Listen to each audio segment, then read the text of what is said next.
Now, I don't know about you lads, but I'm pretty excited for the launch of Season 5. I am going to be going back to hardcore, so that's going to be a ton of fun. I missed it a lot, and doing the race to 100, probably like the shortest race to 100 ever, because leveling is looking insanely fast this time around.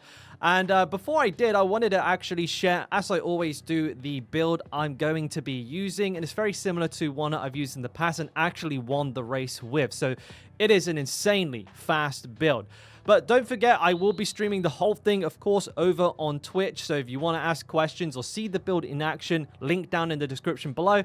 And it's my birthday on the launch. Not quite yet, but in a couple of hours, it will be my birthday. So if, you want to give me a present, if you want to bring me some cake, that's fine. You absolutely can. Jumping into the build planner then now, and you'll also be able to follow along. Link for this is in the description. The first thing you're going to notice is that we have 3 variants of this, and the summaries here will give you a rough idea of when exactly it is you're supposed to be using each of these. So do pay attention to that and make sure that you're moving along when you're supposed to. For the early game version, the first one that we're looking at here, you will notice that I've not populated every aspect, and that is intentional. We're not expecting to get all of these. As a matter of fact, probably maybe only 1 or 2 by the time you get to like level 30. Try your best to get all of these. You can, of course, if you feel the need to, go and actually do some of the dungeons that have these aspects in them so that you can unlock them in the codex. But typically, you don't usually have to now with how good Hell Tides are at giving you legendaries, even this early into the game. And after that, we have the skills here to take a look at. This is a Walking Arsenal build. We will be using Walking Arsenal as well. So the core gameplay loop is going to be Lunging Strike, Upheaval, and Death Blow. You'll be alternating between those 3. So it's very important to make sure you have your weapon selection set correctly. You want Lunging Strike to be set to dual wield weapons.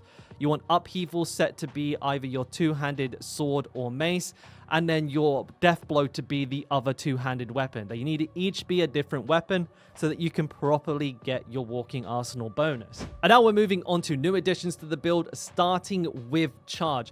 Charge has a ton of stuff going for it. It breaks crowd control. It's a mobility skill. It does a ton of damage baseline, but if you get the Ancestral Charge aspect, it becomes an absolute menacing AoE ability that can blow entire groups of enemies away. So huge value coming from that.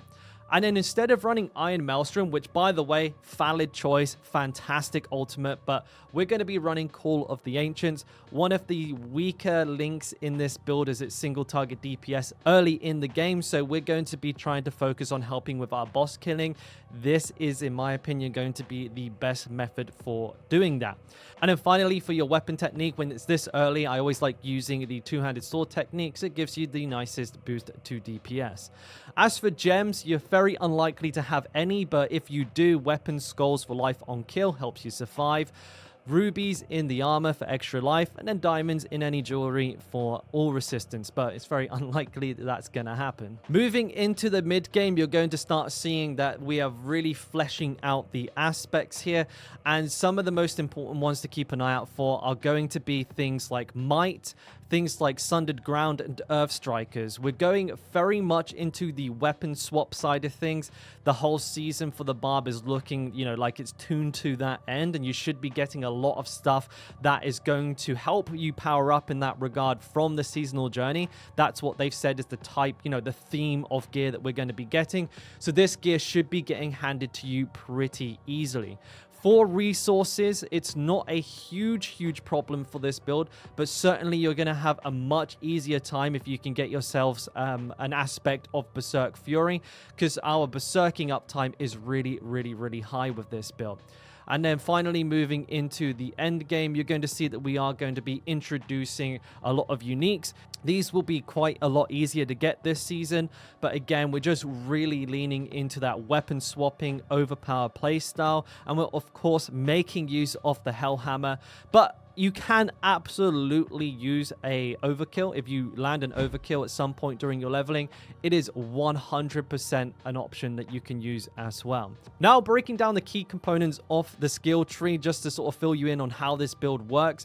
You do have violent upheaval. This means anytime you hit a couple of enemies or a boss, you will get berserking. So we are going to be permanently berserking with this build. It's important with Iron Skin to have tactical Iron Skin. This will give you a really powerful heal every time you pop that skill. Next is Power Charge. This is going to give us a significant cooldown if we hit a couple of enemies or a boss with our charge, helping us, you know, have it up more often, which is very important. Fighter's Death Blow is going to help us maintain our Fury. Once you get past like level 40, level 50, you'll find that Fury will very quickly stop being a problem. If you're very confident in your gear, then you could even consider going for Warrior's Death Blow and then swapping actually to Furious Upheaval for increased DPS, but your Fury regen will have to be very good in order to do that, but there's no harm in testing. It's only moving 2 points around. We are going to continue using Kota throughout the entire leveling experience. And then for the key passive, finally, like I said, Walking Arsenal build. Though it did get nerfed with everything else, it is still looking like one of the more attractive choices for the Barbarian. Now, finally, for the Paragon boards, you will notice that there are two different versions of it. The end game version, which we're looking at now, and then the mid game version will be laying out differently, but include a lot of the same components. The reason for this is that when you're in that mid game, there are certain things that you're going to want more quickly than you will when you have, like, you know, when you have the full board, it doesn't matter anymore, right? So you will see a slight difference there, but the reason for it is that when you're leveling, you want to try and hit Blood Rage pretty early on. It's a nice multiplicative damage source, and you want to hit a lot of berserking damage on your way to that node so that you can get the most out of it. You'll also see some emphasis on trying to get to Carnage, to Decimator, and to Weapons Master above going for, like, you know, all of the blue and rare nodes everywhere. We're going to try and really focus on getting our damage as high as possible so that we're able to breeze through all of the content. So my recommendation is, rather than getting too much into it here in the video, follow what's in the planner, and if you trust me, I've done it the right way for each stage of the game to get you the most bang for your buck at that time in your gameplay. But that is the build, right? That is everything laying out there. If you ever have any questions, if you're wondering what this even looks like, jump in the stream. I'm more than happy to answer, even in the middle of a race. You know, I'm always chatting, I'm always going. I really appreciate you guys checking the video out. If you liked it, don't forget to show me your appreciation by leaving a like, subscribing, or anything like that. I do really appreciate it. Much love to you all, and best of luck with your season 5. Ta-ta, bye-bye, love you. Mwah.